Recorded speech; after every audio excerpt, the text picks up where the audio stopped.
Vamos a, vamos, vamos a hablar. A ver, se ve bien ahí, ¿verdad? Si se ve muy chiquito me dicen, por favor. Vamos a hablar sobre los trastornos relacionados con el trauma y el estrés. ¿Qué quiere decir esto? Que vamos a mencionar aquellos trastornos en los que se indica explícitamente que va a tenerse como un criterio diagnóstico el que la persona haya experimentado, se haya expuesto a un evento traumático o a un evento estresante. Entonces, básicamente, según el DSM-5, son 5 trastornos que están agrupados en este capítulo. Digamos, probablemente el más relevante, que es el trastorno de estrés postraumático, el trastorno de estrés agudo, los trastornos de adaptación y 2 trastornos que vienen a ser relativamente nuevos, son condiciones en niños, el trastorno de apego reactivo y el trastorno de compromiso social desinhibido. Estos 2 trastornos que son en niños no los vamos a desarrollar, corresponden pues a otro capítulo, a otro escenario. Y básicamente están relacionados a problemas de negligencia, de abandono infantil. Muy bien, a ver. Ahora, sí, se ve el segundo slide, ¿correcto? ¿Sí? Sí, doctor. Ya, perfecto. Entonces, ahora bien, si bien en estos trastornos, el trastorno de estrés postraumático, de estrés agudo y los trastornos de adaptación, lo que predomina es la ansiedad, y como ustedes ya deben saber, detrás de la ansiedad están los miedos, eso no quiere decir que la sintomatología se restrinja a esto, ¿no? En la mayoría de casos, además de los problemas de ansiedad, hay toda una serie de otros síntomas como la disforia, la anedonia, agresividad, ira, disociación, etc. Entonces, eso, como van a ver, digamos, hay un racimo bien diverso de síntomas. ¿Ok? Entonces, empecemos con el trastorno de estrés postraumático. ¿Cuál es la prevalencia? Bueno, como ustedes deben imaginarse, el trastorno de estrés postraumático, digamos, ha migrado a lo largo de su historia, que no es muy larga, o sea, su historia tiene una historia de algunas décadas, ha migrado pues desde prevalencias pequeñas hasta últimos estudios que encuentran casi un 9% de prevalencia durante toda la edad, ¿no? Toda la vida de los pacientes en Estados Unidos. Si vemos la prevalencia anual, está alrededor de 3 a 4%. O sea, no son porcentajes pequeños, ¿no? De repente hace unas décadas estos porcentajes eran mucho menores, o al menos así se reconocía. Y lo que se menciona es que esto varía también, ¿no? No solamente a lo largo del tiempo, sino que varía también de acuerdo a las regiones. En regiones de Europa, Latinoamérica, se han descrito prevalencias mucho menores, mucho menores. Ahora, algo interesante es que la probabilidad de desarrollar trastorno de estrés postraumático, considerando la exposición a los eventos traumáticos, parece que varía, ¿no? Varía dependiendo del grupo cultural, varía dependiendo de la edad. Por ejemplo, los veteranos de guerra, otras condiciones laborales, policías, bomberos, personal médico de emergencia, etcétera, son grupos que están más vulnerables de desarrollar trastorno de estrés postraumático. Y las tasas son muchísimo más altas, obviamente, en aquellas personas que han sufrido pues, abuso sexual, han combatido en las guerras, han tenido internamientos, problemas raciales, etc. En el Perú hay algunos reportes del Instituto Nacional de Salud Mental, del Honorio Delgado Hideo Noguchi, en la que podemos, si se fijan en la fila de trastorno de estrés postraumático, van a ver que la prevalencia varía dependiendo de las regiones, ¿no? En Lima, por ejemplo, tenemos, esto es ya alrededor de 10 años, un poco más de 10 años, ya tiene su tiempo, su antigüedad estos datos. Pero para Lima se reportaba un 6% de trastorno de estrés postraumático. Pero si se fijan en la columna de la sierra, esta prevalencia es más del doble. Se reportaba o se encontró casi un 13%. Y en la selva un valor intermedio de 9% de prevalencia de trastorno de estrés postraumático. Entonces, como ustedes deben imaginar, en el Perú, en la época, digamos, post-violencia política, ha habido tasas muy altas de trastorno de estrés postraumático. Ahora, después de la pandemia, probablemente también va a haber un incremento de los trastornos de estrés postraumático, especialmente en las personas pues, que han tenido que pasar un cuadro severo de COVID, la UCI, también se reportan tasas más altas en la familia de estos pacientes y en el personal de salud. ¿Ok? Pero interesante notar esto que en el Perú estas prevalencias son diversas, ¿no?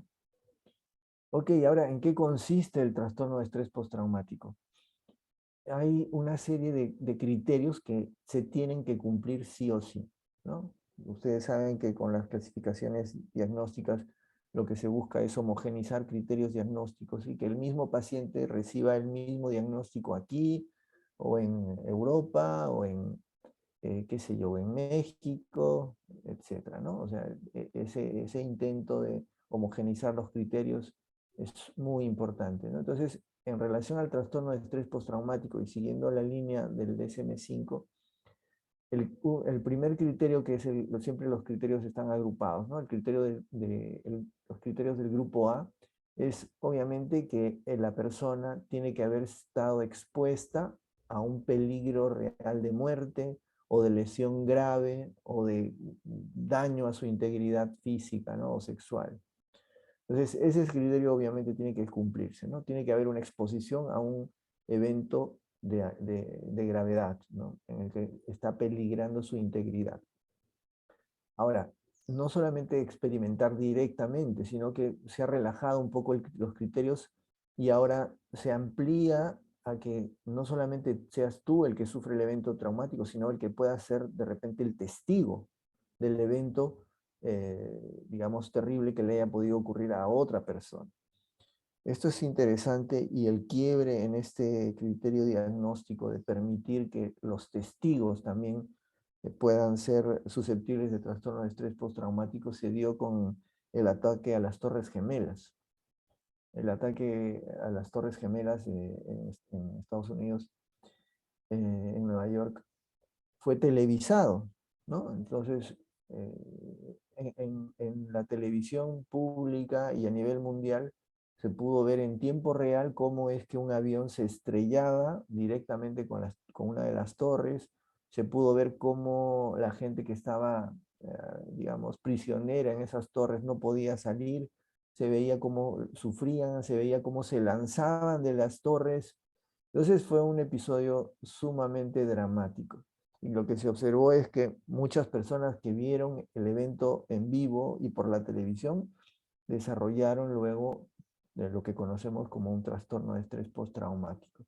Entonces el criterio que antes era un poco restringido a la experimentación del evento traumático directamente se relajó y ahora se incluye pues el que seas testigo, ¿no? O como en el tercer ítem, que el evento traumático le puede haber ocurrido a un familiar cercano, un amigo cercano, en el que hay un peligro de muerte o de amenaza de muerte, ¿no? Inclusive para, digamos, recoger la experiencia de personal de salud, de agentes de policía, etcétera, el experimentar una exposición repetida a los detalles de los eventos traumáticos, ¿no? Puede ser uno de los criterios que satisfacen este acápite A de la definición diagnóstica. Entonces, imagínense los médicos intensivistas que han estado viendo cómo han sufrido sus pacientes, o de repente familiares que han estado pues día a día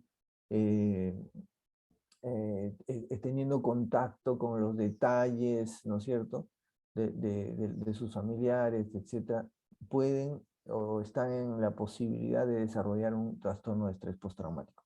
Pero ojo, esto es solamente uno de los criterios que se tiene que cumplir. O sea, no basta que estés expuesto, que seas testigo, etcétera, etcétera, al evento traumático, ¿ok?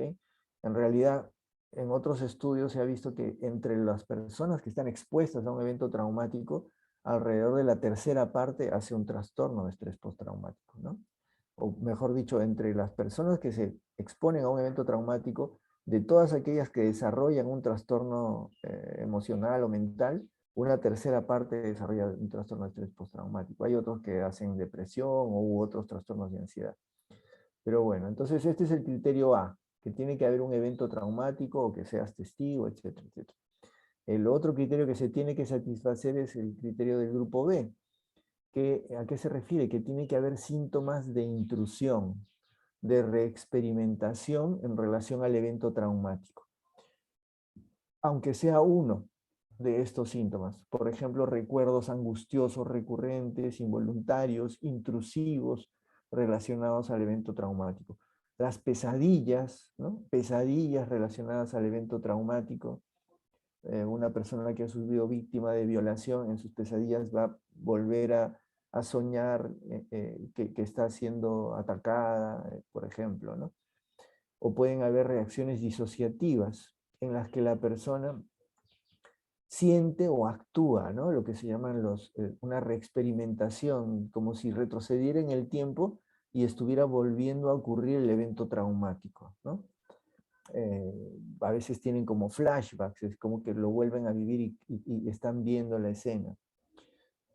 Tiene que haber una angustia o una angustia intensa, prolongada, ante la exposición a señales que recuerden el evento traumático, ¿no? Entonces, eh, por ejemplo, una señora que fue atropellada por no sé, una cúster, ¿no? Esa señora sí puede desarrollar un trastorno de estrés postraumático y cada vez que vea una cúster semejante va a entrar en una ansiedad, en una angustia y no va a querer salir de su casa y va a querer meterse otra vez a su casa, ¿no? Y el otro criterio es que van a tener reacciones marcadas de tipo fisiológico que de alguna manera se asemejan a lo que vivió en el evento traumático. Entonces, este grupo B incluye todos esos síntomas de reexperimentación. Ojo, el paciente no tiene que tenerlos todos, basta con que tenga uno y ya se cumple el criterio B.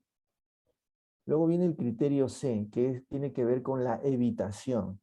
Es el segundo, digamos, componente de este síndrome, de este trastorno, que es la evitación, por todos aquellos estímulos que de alguna manera tengan alguna relación que lo evitan, ¿no? No pasa por esa calle, no se acerca a los hombres, ya no quiere volver a viajar en auto o en bus o lo que sea, ¿no? Entonces, evita tener el recuerdo, el pensamiento o exponerse al disparador, ¿no? Que está relacionando al evento traumático. Ese es el criterio C, ¿no? Tiene que haber una evitación, un componente de evitación.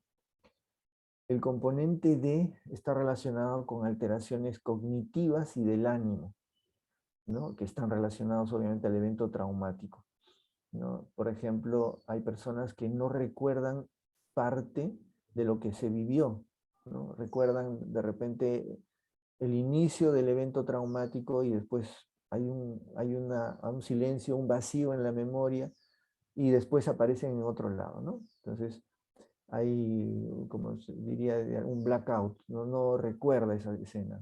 Entonces, eso es una deficiencia cognitiva, por ejemplo, ¿no? Hay creencias negativas en relación a uno mismo, a las demás personas, el mundo. Hay una distorsión cognitiva que se desarrolla en ellos. Estas distorsiones están directamente ocasionadas o relacionadas al evento traumático. No las tenía antes del evento traumático. Existe un estado emocional negativo persistente, horror, miedo, culpa, vergüenza.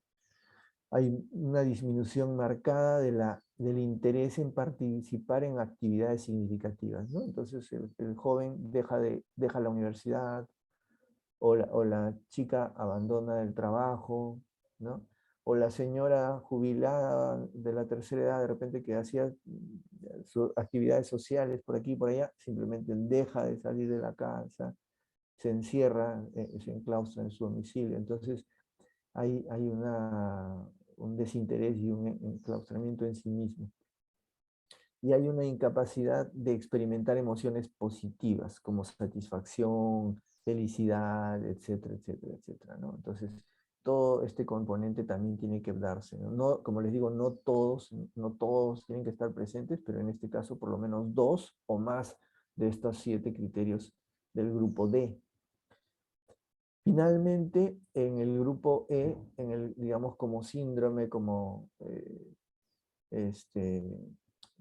tiene que haber un componente de hiperexcitabilidad, de un estado de hiperalerta, de una hiperreactividad relacionada al evento traumático. ¿Ok?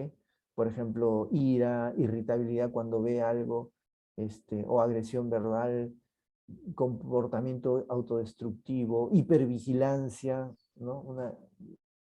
Un estado de hipervigilancia que está relacionado al evento traumático, sobresaltos exagerados, distraibilidad y alteración en el sueño, ¿no? En este de hiperreactividad, en este componente de hiperreactividad tienen que por lo menos haber 2 o más de estos criterios. Entonces, hemos ido a lo largo de los componentes de este síndrome o de este trastorno de estrés postraumático. Ahora, ¿cuánto tiene que durar esto? La duración tiene que ser superior al mes, ¿no? ¿Cuánto puede durar? Puede durar años, puede durar décadas, si es que la persona no tiene un tratamiento adecuado. Obviamente, como en todo trastorno mental, se pide que esta alteración cause un malestar significativamente, ¿no? Significativamente en la vida, generando deterioro social, ocupacional, etcétera, etcétera. Y obviamente hay que descartar que este trastorno, los síntomas que está experimentando la persona no se deben a problemas fisiológicos de una sustancia u otra enfermedad médica. ¿Ok? Ahora, hay algunas cosas que son importantes digamos, eh, recabar en los pacientes. Por ejemplo, la presencia de síntomas disociativos, ¿no? Tanto despersonalización, me imagino que ya en las clases de psicopatología les han hablado de lo que es la despersonalización, la desrealización. La despersonalización es un sentirte diferente y no me siento el mismo, soy como una persona diferente. Es una sensación muy desagradable y que de por sí ya puede ser un trastorno independientemente. En personas que no han tenido un evento traumático hay lo que se llama un trastorno disociativo. O puede ser la desrealización, que más bien es yo no soy el diferente, el extraño, sino es el mundo que se experimenta como irreal. El mundo se siente como una especie de sueño, ha cambiado. Entonces, cuando hay este componente disociativo, generalmente estamos hablando que el paciente tiene un componente de ansiedad muchísimo mayor, muchísimo mayor. Inclusive algunas personas pues salen de su casa, se disocian y de pronto aparecen a cientos de kilómetros y no recuerdan cómo llegaron ahí, ¿no? Y eso obviamente genera un gran desasosiego, un gran malestar, ¿no? Entonces es un componente disociativo importante que hay en algunos pacientes, eso se tiene que consignar. El otro dato importante es cuando el trastorno de estrés postraumático aparece un buen tiempo después del evento, ¿no? Hay pacientes que sucede el evento traumático, la pasan bien, superan, digamos, no se ve ningún problema emocional después del evento traumático, o de repente hay algo, pero leve, y después de varios meses o inclusive años, emerge el trastorno de estrés postraumático, ¿no? Ese tipo de casos también se ve y es conveniente identificar ese lapso de tiempo de latencia muy prolongado. Ahora, los eventos traumáticos, como mencionábamos, pues podría ser desde ir a la guerra, una agresión física, una amenaza, ¿no? Ayer veía a un paciente que había recibido amenazas de este gremio de la construcción civil, ¿no? Y una amenaza y tras otra, pues, el paciente ya tenía un componente de estrés postraumático, ¿no? A la violencia sexual, ¿no? Etcétera, etcétera, ¿no? Desastres naturales. Nuestro país está muy, muy susceptible de tener desastres naturales, muy vulnerable, y se ven cada cierto tiempo, digamos, grandes grupos de personas que tienen trastorno de estrés postraumático por estos desastres, ¿no? La misma enfermedad de los pacientes puede ser una condición que pueda generar un trastorno de estrés postraumático, ¿no? Lo vemos ahora con los pacientes que han estado en UCI con COVID grave, pueden desarrollar un trastorno de estrés postraumático. No cualquier enfermedad, ¿ok? Y no cualquier persona, pero sí puede, y depende de la persona. Es diferente de repente una persona de 20 años a una señora de la tercera edad de 75, ¿no? O sea, las vulnerabilidades van cambiando con el paso del tiempo y del contexto. Ahora, imagínense que sucede un evento traumático y la persona puede o no cumplir algunos criterios, algunos más, algunos menos. Esto no quiere decir que se va a quedar estático, ¿ya? Un tema importante es que los pacientes a lo largo del tiempo a veces van migrando de síntomas. A veces va siendo de repente más reexperimentación y después de repente más hipervigilancia, ¿no? O sea, no es estático esto, va mutando en el tiempo. Y eso es algo bien, bien interesante. Y el otro dato importante es que inmediatamente después del trauma, no es que va a desarrollar un trastorno de estrés postraumático. Inmediatamente después del trauma, como lo vamos a ver, lo que se describe o el nombre apropiado es un trastorno de estrés agudo. Después del mes, ya recién se hace pues, el diagnóstico de estrés postraumático. Lo que les decía, ¿no? Por lo menos los síntomas, hay pacientes que se pueden recuperar en meses, otros en años, ¿no? Hasta que recién llegan a un tratamiento adecuado. Ok. Ahora, por ejemplo, en las personas mayores, ¿no? Son más vulnerables y eso lo vemos en la práctica, ¿no? A veces vemos casos de personas mayores que han soportado, digamos, de alguna manera estoica y sin mayor compromiso en su funcionalidad durante décadas, cargando de repente depresiones, qué sé yo, pero cuando su estado se hace más vulnerable, cognitivamente también un poquito más de deterioro, empiezan a exacerbarse los síntomas de estrés postraumático, ¿no? Justo anoche hablaba con una señora que tenía una historia pues terrible, ¿no? De eventos traumáticos uno tras otro, y que recién ahora a los más de 70 años va a la consulta, ¿no? Porque tiene pues pesadillas, no puede dormir bien, se acuerda demasiado de los eventos traumáticos, cosa que de repente hace 10 años no presentaba. Entonces, con el paso del tiempo los síntomas van migrando, como les decía, y a veces exacerbándose. Los niños muchas veces debutan con esto básicamente con pesadillas, ¿no? O a veces parálisis del sueño también. Porque muchas veces su memoria bloquea el evento traumático y de repente no lo expresan como sería un adulto, ¿no? A veces en los niños hay que tener mucho cuidado cómo expresan estos síntomas en el juego o expresan el evento traumático en el juego, ¿no? Los terapistas infantiles o psicólogos infantiles, lo primero que tienen que aprender es justamente eso, ¿no? A interactuar en el juego y detectar a través del juego estos posibles eventos traumáticos y los síntomas que pueden estar experimentando los niños. Ahora, hay algunos factores de riesgo alrededor del evento traumático, ¿no?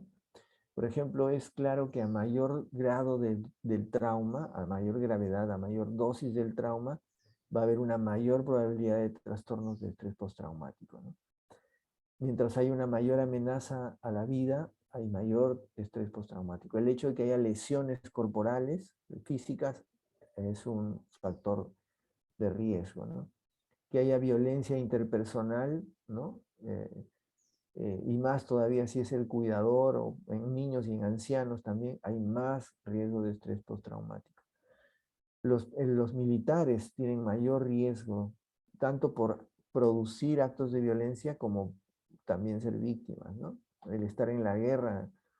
Es más, estoy recordando que el trastorno de estrés postraumático se validó como diagnóstico clínico después de la guerra de Vietnam, ¿no? Ustedes deben saber por historia, por cultura, que Estados Unidos se enfrascó en una guerra con un país pequeño que se llama Vietnam, y pues muchos jóvenes fueron a combatir básicamente cuerpo a cuerpo en este territorio, ¿no? Y al regresar a su país, muchos tenían estos síntomas de trastorno de estrés postraumático. Y hubo todo un proceso y de alguna manera una batalla pues entre algunos psiquiatras o epidemiólogos que validaron el diagnóstico de trastorno de estrés postraumático, ¿no? Al gobierno, a las aseguradoras, qué sé yo, de repente no le convenía que se generara un nuevo diagnóstico, ¿no? Relacionado a la guerra en la que se enfrascó el gobierno de Estados Unidos. Pero al final, obviamente, se validó el diagnóstico y ahora es reconocido que el personal militar que va a las guerras, pues es uno de los que está mayormente expuesto a trastorno de estrés postraumático, ¿no? Ok. El tema del género es importante, ¿no? El sexo o género, como quieran ustedes verlo. El trastorno de estrés postraumático es más frecuente en las mujeres que en los hombres, ¿no? Aún controlando por el hecho de que haya más o menos eventos traumáticos. Definitivamente las mujeres están más expuestas, ¿no? A presentar eventos traumáticos, ¿no? Las mujeres también generalmente experimentan un trastorno de estrés postraumático que dura más que los hombres. Y bueno, esto se debe, como les decía, que hay una mayor probabilidad a exponerse a eventos traumáticos. Las diferencias de género, el machismo, etcétera, pues obviamente están relacionados a esta situación, ¿no? Ahora, ¿qué diagnóstico diferencial tenemos que considerar? Como vamos a ver, el trastorno de adaptación es uno de esos, ¿no? En un trastorno de adaptación puede haber un evento estresante, importante, pero que no se cumple con todo el resto de criterios del trastorno de estrés postraumático. O al revés, ¿no? Hay síntomas de estrés postraumático, pero no hay un evento traumático tan, digamos, traumático, ¿no? Por ejemplo, una persona pierde el empleo, ¿no? Y entra en un trastorno de adaptación, de repente con sintomatología parecida a un trastorno de estrés postraumático, pero el evento no es traumático, sino es un evento de vida, ¿no? De una situación vital, ¿no? Entonces, ese es un diagnóstico diferencial con el trastorno de adaptación. El otro, obviamente, como les mencioné, es el trastorno de estrés agudo, ¿no? Pues, existe el evento traumático, existe la sintomatología, pero se habla de trastorno de estrés agudo cuando dura menos de un mes, ¿no? Si dura más de un mes, ya estamos hablando de un trastorno de estrés postraumático. Hay trastornos de otros trastornos de ansiedad, de pánico, por ejemplo, hay una reexperimentación muchas veces. El TOC, en el TOC también hay pensamientos o recuerdos intrusivos, pero lo que predomina es otro, ¿no? Otras componentes, las ideas obsesivas, las compulsiones, etc. El trastorno depresivo mayor también a veces tiene componentes de reexperimentación, de disociación, también a veces puede haber eventos traumáticos, pero si hay pues todo el componente depresivo, lo que se podría hablar, además de un trastorno de estrés postraumático, además se podría hablar de un trastorno depresivo mayor, ¿no? Los trastornos disociativos, como les decía, ¿no? Ahí pueden haber fugas disociativas, amnesias, despersonalización, desrealización, pero no se cumplen el resto de criterios, ¿no? Por ejemplo, el evento traumático y todos los componentes que hemos hablado, ¿no? Los trastornos psicóticos a veces también tienen, podrían semejar, por ejemplo, episodios de reexperimentación, de flashbacks, agitaciones. En los pacientes con estrés postraumático, en esos momentos de reexperimentación pueden agitarse, pueden ser agresivos, y eso puede confundir y hacer pensar al clínico de que se trata de un trastorno psicótico, ¿no? Entonces, hay que tener cuidado con eso. Hablemos un poquito del tratamiento. Qué sé yo, hace 15 años, de repente 20, no se tenía lo que se sabe ahora en relación al tratamiento no farmacológico, ¿no? No habían herramientas tan poderosas como las hay actualmente en relación al manejo del trastorno de estrés postraumático con psicoterapia. Se han desarrollado terapias absolutamente validadas, con un nivel de evidencia bastante fuerte, y algunos inclusive postulan que es el tratamiento de primera línea, ¿no? Ahora, esto se tiene que hacer en una alianza terapéutica, ¿no? La psicoeducación, la toma de decisiones compartidas es de repente lo más importante.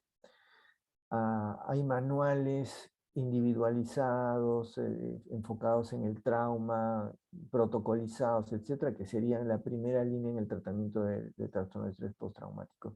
Y básicamente estamos hablando de terapia cognitiva, terapia cognitiva.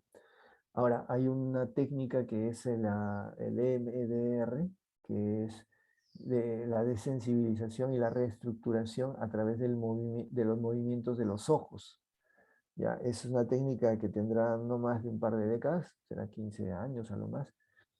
No se sabe a ciencia cierta cómo es que funciona, pero ¿en qué consiste? Que el paciente mueve los ojos de un lado al otro, voluntariamente, ¿no?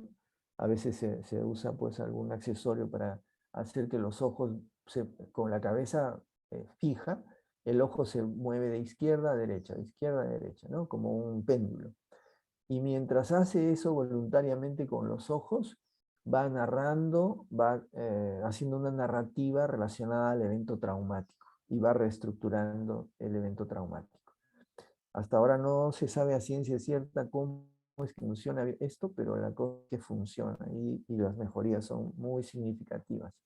Esto se descubrió casi por casualidad con la caída de las hojas de un árbol en pacientes que tenían esto. Pero bueno. El otro tema importante no farmacológico es la exposición prolongada. Es una técnica que básicamente hace que la persona se vaya exponiendo a aquello que le causa, pues, o está relacionado con el evento traumático, ¿no? Obviamente, antes de hacer eso, se hace todo un entrenamiento de manejo de la ansiedad, ¿no? Entonces, el paciente, una vez entrenado en el manejo de la ansiedad, poco a poco se va aproximándose a la exposición de los elementos que le recuerdan y que le evocan el evento traumático. Entonces, el manejo no farmacológico es fundamental. Ahora, lamentablemente eso es el estado de arte, ¿correcto? A nivel del mundo. En el Perú, lamentablemente, no, bueno, de repente hay algunos psicoterapeutas que sí están empezando a hacer algunas de estas cosas, pero no es que, lamentablemente, no es que se vaya a disponer de protocolos y programas en los servicios públicos de salud pública, ¿no? Entonces, ahí hay mucho que trabajar al respecto. Y lo otro, que sí ya desde mucho más tiempo atrás, es la evidencia fuerte en relación básicamente a los antidepresivos, ¿no? De los IRS, ¿no? Básicamente la fluoxetina, la paroxetina y la sertralina son los de elección a nivel de farmacología. Y generalmente las dosis son un poco más elevadas que el manejo de la depresión, por ejemplo. En general se tiende a usar dosis un poco más elevadas. La venlafaxina también ha demostrado algún efecto, pero los IRS son los de primera línea. Hay evidencias débiles también con la mirtazapina y el prazosin, que se pueden, digamos, como coadyuvantes usar. Lo que sí, cada vez hay más evidencia que no se recomienda el uso de antipsicóticos, estabilizadores, ¿no? Benzodiazepinas menos, o inclusive hay gente que ha intentado el uso de cannabis o cannabinoides. Actualmente la evidencia no apoya el uso de estos medicamentos. Ojo que eso no quiere decir que en pacientes comórbidos se pueda usar, evidentemente, ¿no? Hay pacientes que puedan tener trastorno de estrés postraumático, pero además de repente tienen ya un cuadro psicótico, tienen otro componente de demasiada impulsividad, problemas de otro tipo que se puede usar, o sea, estaría, digamos, razonable el uso de antipsicóticos o estabilizadores, pero no, digamos, solamente pensando en un trastorno de estrés postraumático puro. ¿Ok? Hasta ahí, ¿alguna pregunta con el tema del trastorno de estrés postraumático? Tratar de ver si alguien levanta la mano o me dice directamente alguna consulta, pregunta, comentario en relación al trastorno de estrés postraumático. Carlos. Sí, Carlos, doctor, buenos días. Perdón, hola, no me ¿qué quedó tal? muy claro la diferenciación entre el trastorno de estrés agudo y el trastorno de adaptación. Y también podría mencionar que, qué se necesita para hacer un diagnóstico de ese trastorno de adaptación. O sea, qué sintomatología Justo, específica. ahorita vamos a hablar de eso. Ah, ya, Ahorita ok. vamos a hablar, sí, ahorita vamos a hablar del trastorno de estrés agudo y el de adaptación. Eh, ¿Alguna otra pregunta? Bueno, en cualquier momento no tengan reparos en interrumpirme, ¿ok? Ahora que hablemos de los otros cuadros. Entonces pasemos al trastorno de estrés agudo.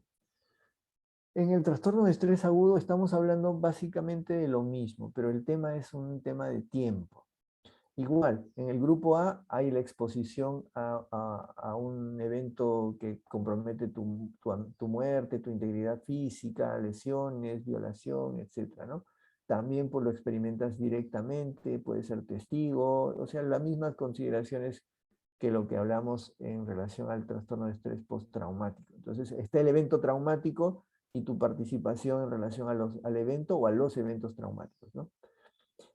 Como criterio B es que haya presencia de 9, por lo menos 9 o más de síntomas que están incluidos en esos componentes, ¿no? Por ejemplo, síntomas de intrusión, síntomas de estado de ánimo negativo, disociación, evitación, excitación o hiperalerta, ¿no?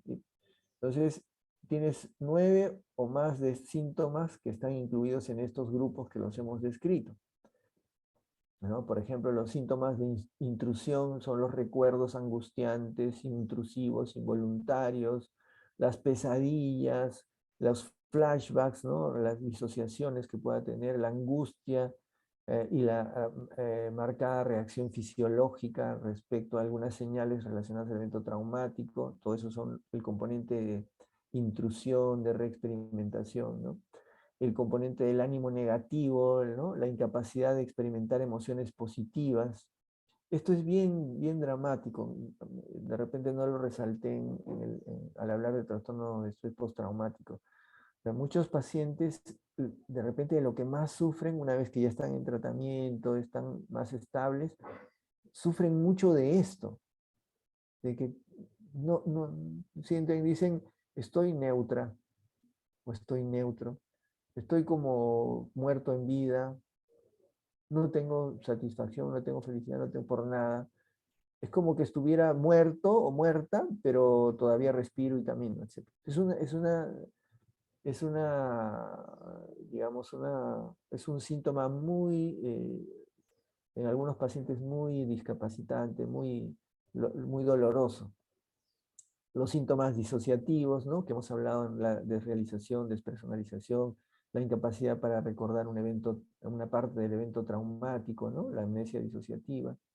Entonces, estamos haciendo como un repaso aquí ordenado de otra manera y por lo menos tiene que tener 9 de todos estos síntomas, ¿no? Los síntomas de evitación, esfuerzos para evitar los recuerdos, pensamientos, sentimientos, evitar los lugares, ¿no? Evitar los síntomas de hiperarousal o de excitación, ¿no? La alteración del sueño, irritabilidad, la hipervigilancia, que es muy frecuente, la distraibilidad, etc. Y la duración, aquí es lo crucial, ¿no? La duración es solamente hasta de un mes. Esa es la gran diferencia con el trastorno de estrés postraumático. El trastorno de estrés agudo solamente dura el mes siguiente. Si es que se prolonga más de esos 30 días, ya le cambiamos de nombre y se llama trastorno de estrés postraumático. Pero una persona que está con 2 semanas después del evento y tiene todos los criterios, no le podemos llamar trastorno de estrés postraumático, le decimos trastorno de estrés agudo. ¿Ok? Porque su evolución, su cuadro puede ser completamente diferente. Cuando hablamos de trastorno de estrés postraumático ya estamos hablando de algo que se cronifica. Si estamos dentro del primer mes, no, todavía podemos pensar que esto es algo transitorio, ¿no? Es algo parecido al duelo. Normalmente fallece un familiar cercano y todos vamos a pasar por un duelo. Es lo esperable de alguna manera, pero si es que este duelo, entre comillas, duelo se cronifica, ya estamos en un duelo complicado, en un trastorno depresivo, etcétera, ¿no? Entonces, y claro, hay estos... uy, me dicen si se ve ya, por hacerlo más grande. A ver, ¿sí ven el cuadrito donde están los grupos de los síntomas? Síntomas intrusivos, evitación, etcétera. ¿Se ve? Sí se ve, Se doctor. ve. Ya, perfecto. Entonces, esto aquí está reagrupado todos esos síntomas del trastorno de estrés agudo, que corresponde también al estrés postraumático. Por lo menos tiene que haber 9 de estos para hablar de un trastorno de estrés agudo. Ahora, ¿qué factores de riesgo hay cuando hablamos de estrés agudo? O sea, digamos, todavía no se configura un trastorno de estrés postraumático, es agudo, ¿ok? El que hayas tenido un antecedente previo de algún problema psiquiátrico, ¿no? Antecedentes de depresión, antecedentes de ansiedad, antecedentes de algún tema psiquiátrico. El que hayas tenido exposición a múltiples eventos traumáticos previos. Hay pacientes que tienen un evento traumático, no hacen trastorno de estrés agudo, y así, ¿no? Y no es raro, ¿eh? Hay pacientes que sufren varios eventos traumáticos y de repente en el tercero, que ni siquiera es el más grave, brota el trastorno de estrés agudo o brota el trastorno de estrés postraumático. Obviamente, como mencionamos, la severidad del hecho traumático. El sexo femenino, como les decíamos, también es un factor de riesgo. Las características de la personalidad, ¿no? A veces las personas más evitativas, más inseguras, o las personas más obsesivas que buscan tener el control de las cosas, son factores más bien de riesgo para que se quiebre un poco su homeostasis psicológica, su equilibrio psicológico y hacen un trastorno de estrés agudo más fácilmente. El tratamiento. El tratamiento aquí, en el trastorno de estrés agudo, como es otro momento, tenemos que priorizar, definitivamente priorizar la intervención psicoeducativa, la labor de apoyo, la terapia de apoyo, ¿no? Sobre las intervenciones farmacológicas, ¿no? O sea, lo que queremos es buscar que la persona supere el evento estresor, el evento traumático que ha sucedido pocos días o pocas semanas atrás. Entonces es mejor intervenir, mientras más temprano intervienes es mejor.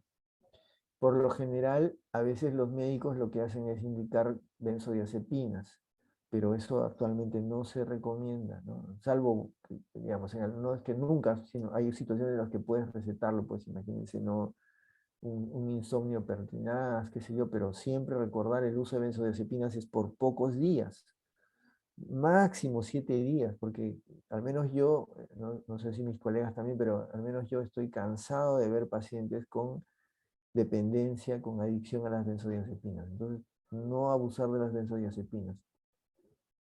Y en caso de utilizarse de medicamentos, pues priorizar los IRS nuevamente, ¿no? Los IRS, y también se puede usar antipsicóticos a dosis bajas, tipo sulpirida, misulpridos y antipsicóticos suaves. Ahora, hasta ahí, ¿alguna pregunta en lo que es el trastorno de estrés agudo? O sea, básicamente es muy parecido al trastorno de estrés postraumático, solo que en el primer mes.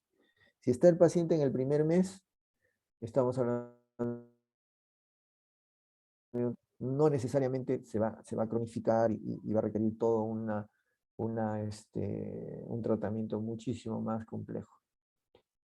¿Alguna pregunta hasta ahí con el trastorno de estrés agudo? ¿O nos vamos al trastorno de estrés no, perdón, el trastorno de adaptación? A ver, voy a ver si hay alguien. Creo que nadie ha levantado, ¿no? Por favor, si no veo a alguien con la mano, me interrumpe nada más. Ya.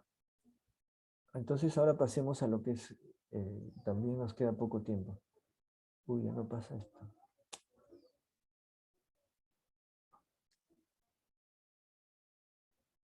Voy a tener que, se ha congelado mi máquina.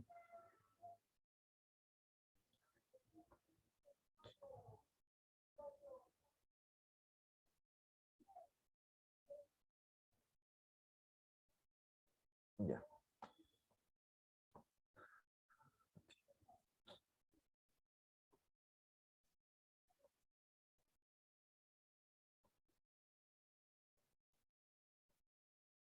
Ok, entonces pasemos a los trastornos de adaptación o de ajuste. Entonces, como criterio A se desarrollan síntomas conductuales, emocionales, en respuesta a uno o más factores estresantes. Ojo, ya no es un evento traumático, son factores estresantes que son identificables, que son lo que le angustia al paciente, que ocurren dentro de los 3 meses posteriores al factor estresante, ¿no? Cosas típicas: desempleo, mudanza, migración, cambio de estado civil, por ejemplo, separaciones, divorcios, eh, enfermedad grave de un familiar, ¿no? Tenías a tu esposo que estaba bien sano y de pronto sufrió un accidente y ahora no puede caminar y lo tienes que cuidar, etcétera, ¿no? Entonces vienen una serie de factores, ¿no?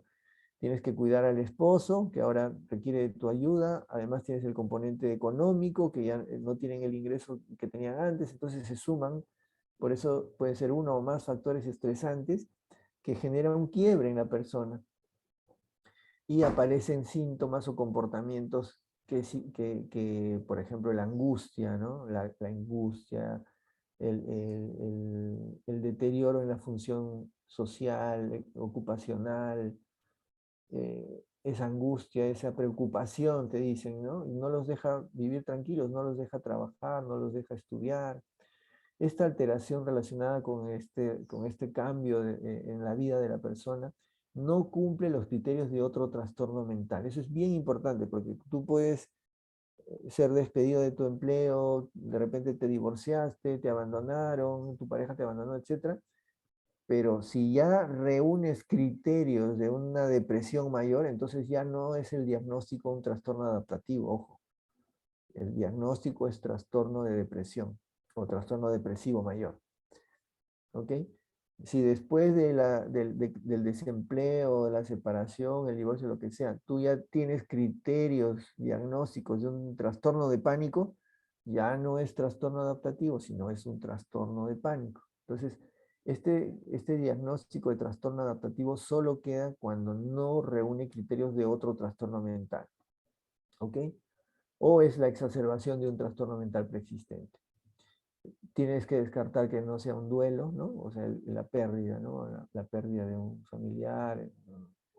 Y lo otro que es súper importante es que una vez que el factor estresante o sus consecuencias han cesado, han terminado, los síntomas no persisten por más de 6 meses, ¿no? Por ejemplo, no sé, pues la persona cambió de trabajo, ¿no? Estaba más o menos bien en un trabajo, pero no ganaba mucho, entonces se fue a otro trabajo en el que es un infierno, pues, ¿no? El jefe es un ogro, el estrés, le pagarán más, pero la situación es tan estresante que la persona hace un trastorno adaptativo, hasta que dice, no, ya no puedo más, así que renuncio y regreso a mi trabajo.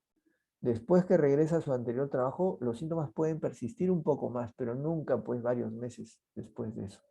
Entonces, esa sintomatología, eso que está experimentando el paciente, está directamente relacionado con ese cambio vital que ha experimentado en la persona, ¿no? Entonces, o se fue de viaje, pues, no sé, a tentar suerte en España, ¿no? Y es terrible la situación y hace un trastorno adaptativo.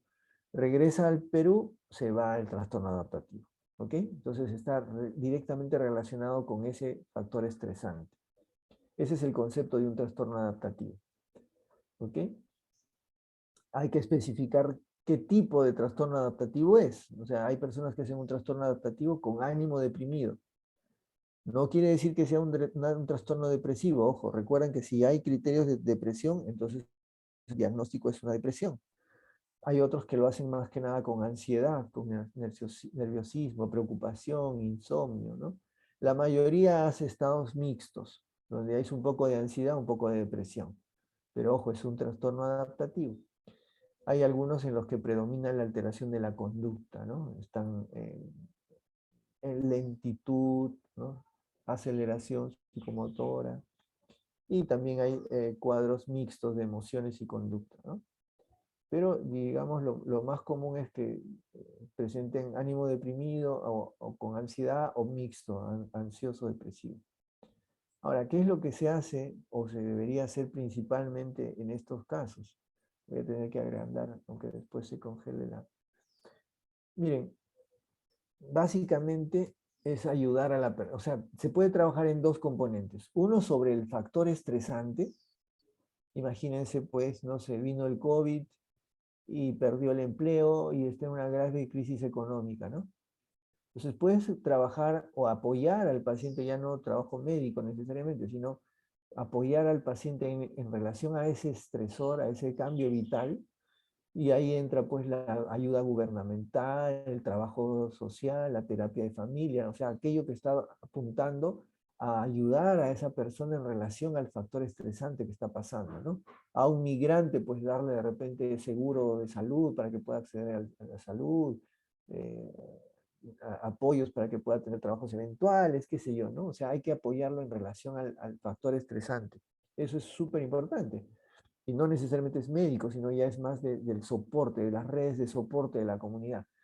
Y lo otro es ya a ayudarlo directamente a cómo el individuo reacciona ante el factor estresante, ¿no? Entonces ahí, desde la psicoeducación, que es sumamente importante, o sea, hay pacientes que de repente lo único que requirieron para estabilizarse es higiene del sueño. Higiene del sueño, no puedo dormir rápido, entonces agarro mi celular y me pongo a ver esto y a ver el otro y termino durmiendo a las 3 de la mañana. Entonces no hay manera que estés bien al día siguiente si no dormiste bien.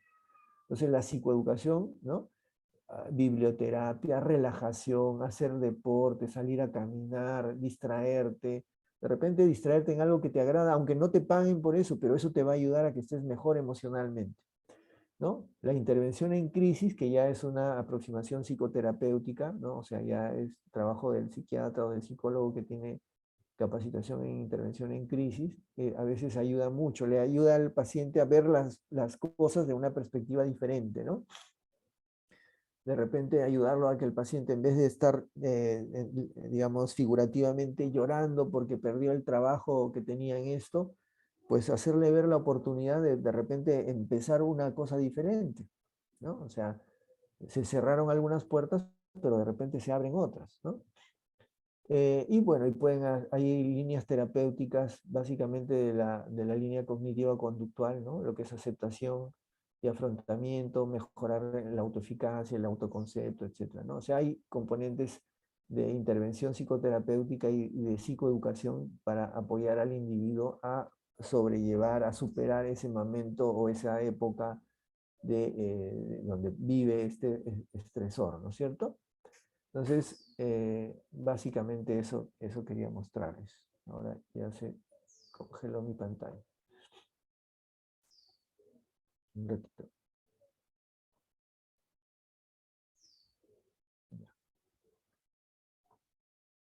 Bueno, y con eso ya terminamos. Solamente faltaba mostrar el último, que es agradecerles a ustedes por su audiencia. ¿Ok? Ahora sí, por favor, me imagino todavía tenemos algunos minutitos, alguna consulta, alguna duda, algo que quisieran comentar, preguntar, compartir, de repente algún caso que han visto, que han vivido, alguna duda.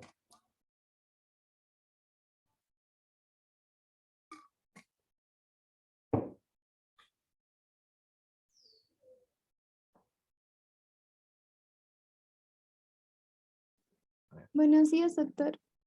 Sí, te escucho, Leslie. Tenía una duda respecto al tiempo de espera y el pronóstico del tratamiento, porque bueno, al menos en el postraumático y el agudo nos dijo que puede prescribirse inhibidores de recaptación de serotonina, pero Así estos es. aún tienen un tiempo para que disminuyan los síntomas de angustia u otros que puedan estar presentando. Ajá. Entonces, entre ese tiempo, ¿se tiene que seguir con la psicoterapia o qué es lo que se hace? Y bueno, respecto a lo otro, es que, por ejemplo, en depresión se espera por lo menos un mes justamente para ver si es que el tratamiento está siendo efectivo o no. Y en Ujú. este caso, ¿cuánto es el tiempo que se tiene que hacer? Sí, mira, el efecto de los antidepresivos, de los SIRS, que son los que más usamos en estos casos, va a demorar igual que en la depresión. O sea, a las 2 semanas ya puedes ver y medir algún efecto de la medicación, ¿no? En 2 semanas puedes ver si es que hay algún efecto en la medicación. Digamos, el efecto más importante lo vas a medir recién a las 4 semanas, ¿no es cierto? Como tú mencionas. Es lo mismo, demora lo mismo en la depresión, en un trastorno de ansiedad como el pánico, o de repente en este también que es el trastorno de estrés postraumático. O sea, va a demorar lo mismo. Ahora, recuerden que es importante la alianza terapéutica. O sea, tienes que explicar al paciente por qué crees que es conveniente usar antidepresivos o la medicación, pero no es raro que los pacientes te digan, no, yo no quiero pastillas, yo quiero salir sin pastillas. Entonces, si tienes la opción de brindar un apoyo psicoterapéutico adecuado, eso sería lo conveniente. Ayudar a al paciente o la paciente a superar su evento traumático con estos protocolos o con terapia cognitiva conductual, si es que no desea tomar medicación. Obviamente, si es que esto se prolonga y no hay mejora rápida, hay pacientes que van muy bien en la psicoterapia cognitiva, otros pacientes no necesariamente. Entonces, la idea tampoco es prolongar el sufrimiento de los pacientes, ¿no? Entonces, lo importante es tener esa alianza terapéutica y decir ya, ok, vayamos con, si es que no quiere tomar medicamentos, ok, vayamos con la psicoterapia y vamos viendo cómo te vas sintiendo y si no hay mejoría, ya empezamos con la medicación, ¿no? Entonces, eso es lo primero, ¿no? Ahora, si el paciente no tiene, y cada vez vemos más eso, ¿no? O sea, hay cada vez menos estigma con los medicamentos. Entonces, los pacientes por lo general están más deseosos de recibir medicación para tranquilizarse y estar mejor. Pero ahí viene el problema, que muchas veces la vecina o la hermana le dijo, ya, tómate tu alprazolam o tu clonazepam. ¿Y eso qué es lo que incentiva en los pacientes? Lo que llamamos el locus de control externo. Es decir, meterme a la idea de que yo para sentirme mejor tengo que tomar una pastillita, mi alprazolam, y ya, con eso me voy a tranquilizar. Y no estoy, y estoy cerrándome a la posibilidad de que puedo aprender a tranquilizarme, aprender a manejar mi angustia, aprender a tener conductas alternativas que me van a ayudar a salir de la depresión o ayudar a salir del trastorno de estrés agudo, de estrés postraumático, lo que sea. Entonces, muchas veces los pacientes ya están sensibilizados con eso, ¿no? Entonces van al médico para que le dé la pastillita. Entonces, a veces tenemos que hacer un cambio en esa mentalidad, ¿no? Más bien, la medicina que te va a ayudar no es el tranquilizante, ¿no? El alprazolam, eso te puede ayudar unos días, pero al final a la larga no te va a tratar tu trastorno, ¿no? El clonazepam no es tratamiento para el trastorno de estrés postraumático. Es un calmante, ¿no? Lo que te va a tratar, si es que quieres medicamentos, lo que te va a tratar es el antidepresivo. Entonces eso tienes que explicar, porque los pacientes, la mayoría ya te vienen tomando benzodiazepinas, ¿no? Que fueron a la farmacia, que el vecino, que el hermano, etc. Entonces hay que cambiar eso y a veces es difícil porque el paciente dice, ah, ya, pero ahora esta pastillita no me hace nada. Esta pastillita no me hace nada. El locus de control externo, ¿no? Entonces hay que explicarles bien a que tiene que esperar ese periodo que tú mencionas, ¿no? Un periodo de ventana hasta que haga efecto.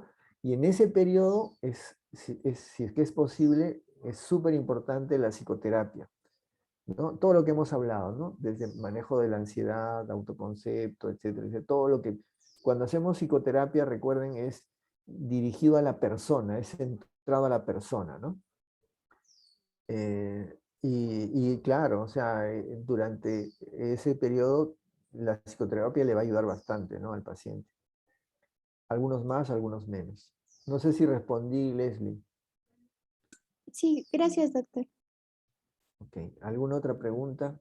¿Alguien más que quisiera, de repente algo que hayan visto, que se quedaron pensando, será estrés postraumático, no es?